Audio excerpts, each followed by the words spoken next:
ये है बोलते पन्ने और आप सुन रहे हैं आज के अखबार, ताकि आप जान पाएं स्याही से रंगे पन्नों में छपी खबरों का सच।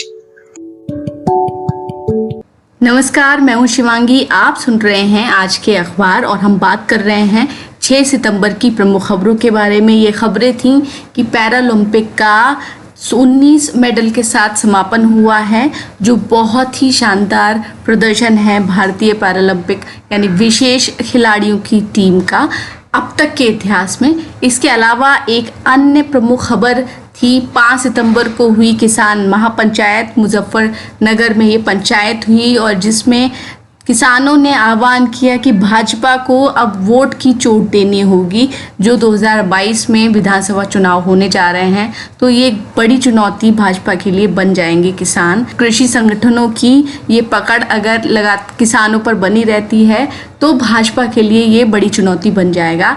एक और अहम खबर अफगानिस्तान से है कि पंजशीर में खूनी संघर्ष जारी है और तालिबान इस आखिरी किले को ढहाने के लिए लगातार कोशिश कर रहा है। 15 अगस्त को काबुल में घुसने के बाद से उस काबुल के करीब 120 किलोमीटर दूर इस पंजशीर प्रांत को वो अभी तक नहीं जीत पाया है और यहाँ पर आज क्या स्थिति थी। और बात करेंगे निपाह वायरस की, लेकिन इन सबसे पहले हम आपको बताएंगे एक एक्सक्लूसिव खबर के बारे में जो द हिंदू ने दी कश्मीर को लेकर।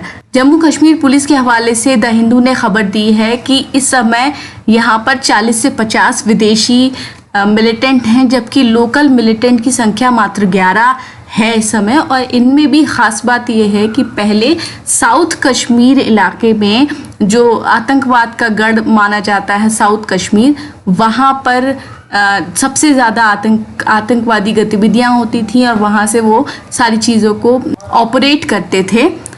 लेकिन अब ये ट्रेंड चेंज हुआ है और नॉर्थ कश्मीर में ये मिलिटेंसी बढ़ रही है। तो इसको लेकर एक अलर्ट जारी किया है सेंटर ने सारे स्टेट्स को और पैरामिलिट्री फोर्सेस को कि अफ़गानिस्तान से हो सकता है कि अफ़गानिस्तान से इस तरह से आतंकवादी आ रहे हों और सभी राज्यों विशेषकर जम्मू कश्मीर में आने वाले समय में कोई आतंकी घटना ना हो जाए। इसको लेकर सेंटर ने एक अलर्ट जारी किया है। हालांकि लोकल पुलिस यानी जम्मू कश्मीर पुलिस ने कहा कि इस तरह का जो एक ट्रेंड चेंज हुआ है इसे अफ़गानिस्तान के हालिया घटनाक्रम से ना जोड़ा जाए, क्योंकि ये मान रहे हैं कि करीब 3 महीने से ये एक बदलाव देखने को मिल रहा है जिसमें विदेशी मिलिटेंट की संख्या बढ़ गई है। जबकि अभी तक होता था कि कश्मीर में जो कश्मीर के ही युवा हैं वो मिलिटेंसी की ओर बढ़ रहे थे और उनकी संख्या बहुत ज़्यादा होती थी। तो ये द हिंदू की अहम खबर है, जिसके बाद हो सकता है कि आप बहुत से अखबारों में आज या कल या परसों के अखबारों में कुछ संपादकीय पढ़ें या इसके आगे की खबरें पढ़ें। अब हम बात कर लें पैरालंपिक की। पैरालंपिक के आखिरी दिन भी भारत को एक गोल्ड मेडल मिला। ये 5वां गोल्ड मेडल था जो कृष्णा ने दिलाया। और टोक्यो पैरालंपिक की क्लोजिंग सेरेमनी में अवनी लेखरा भारतीय दल की ध्वजवाहक बनी। पैरालंपिक में चीन 207 मेडल के साथ पहले, ब्रिटेन दूसरे और अमेरिका तीसरे नंबर पर रहा है। भारत के प्रदर्शन को लेकर नरेंद्र मोदी ने सभी लोगों को बधाई दी और कहा कि दल का हर सदस्य विजेता है। साथ ही उन्होंने मेडल जीतने वालों से फोन पर बात भी की है। कि कवरेज की अगर हम बात करें तो भास्कर ने एक एक्सपेरिमेंट किया है। भास्कर ने हेडिंग लगाई है गर्व के दिव्य प्रदर्शन, जिसमें प्रा को वाइट कर दिया है और दर्शन को ब्लैक से लिखा है। तो अगर आप उसे दूसरी तरह से पढ़ेंगे तो आपको हेडिंग दिखाई देगी गर्व के दिव्य दर्शन। इस हेडिंग के साथ भास्कर ने सभी खिलाड़ियों के मेडल जीतने वाले सभी खिलाड़ियों की फोटो लगाई है और करीब आधे पेज का पैकेज लीड पैकेज बनाया है। इसके अलावा हिंदुस्तान ने लिखा गर्व 5 गुना पदक जीत मुस्कान बिखेरी। अमर उजाला ने पेज 1 पर फ्लायर ली ये खबर और लिखा टोक्यो पैरालंपिक में बुलंदी पर भारत 5 स्वर्ण सहित 19 पदक जीते। इंडियन एक्सप्रेस ने लिखा कि पैरालंपिक में चमक के पीछे सरकार की गंभीरता, खिलाड़ियों की अपनी मेहनत और बेहतर ट्रेनिंग की वजह से ये प्रदर्शन सामने आया है।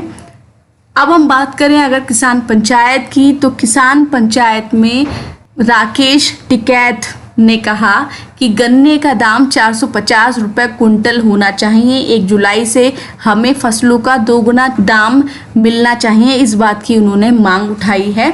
और साथ में उन्होंने कहा कि अब कृषि कानून के खिलाफ जो प्रदर्शन चल रहा है वो अब हर ज़िले में कृषि कानून के खिलाफ आंदोलन चलाया जाएगा। इसके लिए हर ज़िले में संयुक्त किसान मोर्चा का गठन होगा।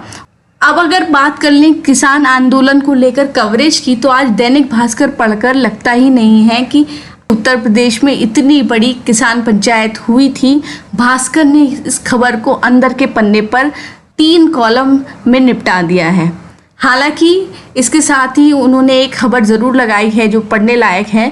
बीजेपी से पीलीभीत के सांसद वरुण गांधी ने कहा, किसानों का दर्द समझने की ज़रूरत है। उन्होंने सोशल मीडिया पर यह बात लिखी।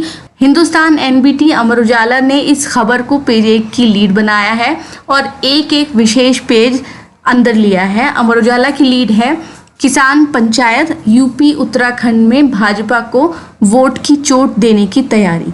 एनबीटी ने लिखा, पंचायत महापंचायत में ताकत दिखा किसानों का चुनावी चैलेंज। हिंदुस्तान ने लीड लगाई, किसानों का 27 सितंबर को भारत बंद। हिंदुस्तान की लीड पढ़ते हुए ऐसा लगता है कि इन्होंने बचते हुए खबर लिखने की कोशिश की है और इस बैनर हेडिंग के साथ ही अंदर एक डीसी खबर लगाई है, 2 कॉलम खबर लगाई है जिसमें लिखा है, योगी का बयान, प्रदेश में किसान खुश हैं पर किसानों के नाम पर नेतागिरी करने वाले परेशान। ये भी देखने की बात है, जिस दिन 5 सितंबर को मुजफ्फरनगर में इतनी बड़ी किसान महापंचायत हो रही, ठीक उसी दिन हिंदुस्तान ने पूर्वांचल सम्मान समारोह आयोजित किया जिसमें योगी आदित्यनाथ ने ये बात कही है। इंडियन एक्सप्रेस ने इसी मामले में लिखा है कि यूपी चुनाव पर नजर, किसान नेताओं ने भाजपा को दी चुनौती। इंडियन एक्सप्रेस ने एक एक्सप्लेनर दिया है जिसमें बताया है कि जाट समुदाय का किस तरह से इस आंदोलन में और इस इलाके में प्रभुत्व रहा है, जिस वजह से भी आरएलडी और सपा इन्हें आने वाले चुनाव में उतारने के लिए अपनी अपनी तरफ से कोशिश में लगी हैं। ऐसे में रूलिंग पार्टी को इस स्थिति से निकलने के लिए अधिक कौशल दिखाना पड़ेगा। अब हम बात करें अफगानिस्तान की, तो पंजशीर में खूनी संघर्ष में अब तक 600 तालिबानी मारे जाने का दावा किया गया है। दूसरी ओर पंजशीर के लड़ाकों का नेतृत्व करने वाले मसूद ने कहा कि वह तालिबान से वार्ता करने को राजी हैं, जिसके बाद 6 सितंबर को आशंका हो गई है कि हो सकता है पंजशीर तालिबान के सामने या तो सरेंडर कर दे या तो फिर सुलह कर ले। पंजशीर में खूनी संघर्ष की खबर को हिंदुस्तान ने सेकंड फ्रंट पेज की लीड बनाया है। अमर उजाला ने अफगानिस्तान मामले पर सबसे इंटरेस्टिंग और महत्वपूर्ण एंगल से खबर उठाई, लिखा, हक्कानी और बरादर के बीच सत्ता संघर्ष।